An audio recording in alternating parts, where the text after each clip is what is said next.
Let's start with the Sunday Night Football game. Saints 30, Minnesota Vikings 20. I don't even want to acknowledge the stories. You have to acknowledge the stories.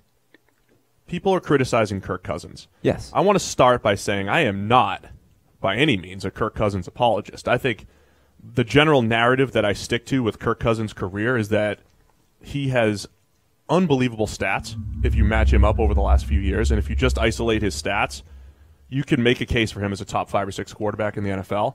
I don't see him as a top 5 or 6 quarterback in the NFL year in, year out. So I think his stats are inflated. I think there are issues to his game. He was not the reason the Minnesota Vikings lost last night.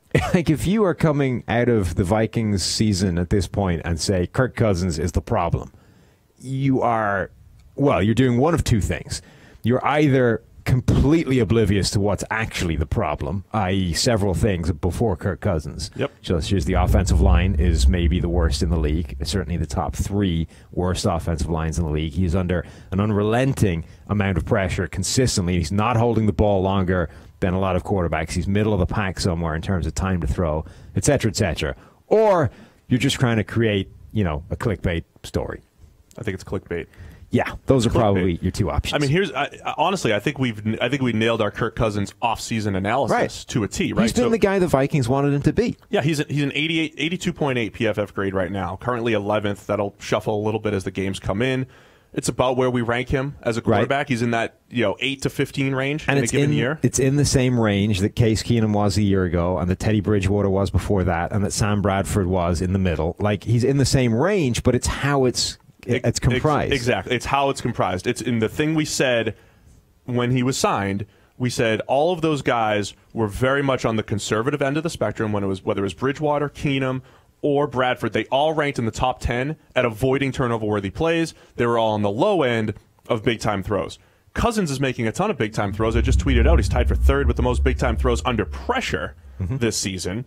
And because he's willing to take – it's funny because he protects the stats, but he also has the ability to make those tight window throws. I think it's the timing of when he does it, though. Right? It's in those, we're down 2 touchdowns and we're probably not going to make the comeback. I'm not going to take those chances. I don't want that garbage time interception. Yeah, that's my issue with Cousins. But the Green Bay game was the game he was in there. He's been brought in to do. The Vikings basically made the determination in the offseason that Keenum, Bridgewater, Bradford, none of those guys are capable of coming back in that game. Right. And if the Vikings find themselves in that situation where it matters most in the playoffs, in the NFC Championship game, say, they need a quarterback that can do that. And Cousins is the guy, and he brought them all the way back in that game. It wasn't all the way back because, the kicker missed and they tied. But they don't make that comeback without Kirk Cousins.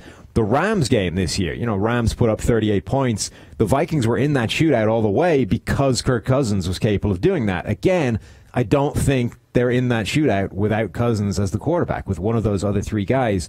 At least that's the determination the Vikings made in the offseason. And so far, he's been exactly what they thought he would be. Yeah, I think the only difference here is he's played better under pressure than he had in his career. He went from 90 to 40s? Yeah, it was like a 50-point drop. So this year he's a 67.1 in the PFF grades. If you check out PFF Elite, 67.1 grade under pressure, which is excellent. That's in the green. That's excellent for under pressure. He's 3rd in the league in passer rating passer rating under pressure, 91.1.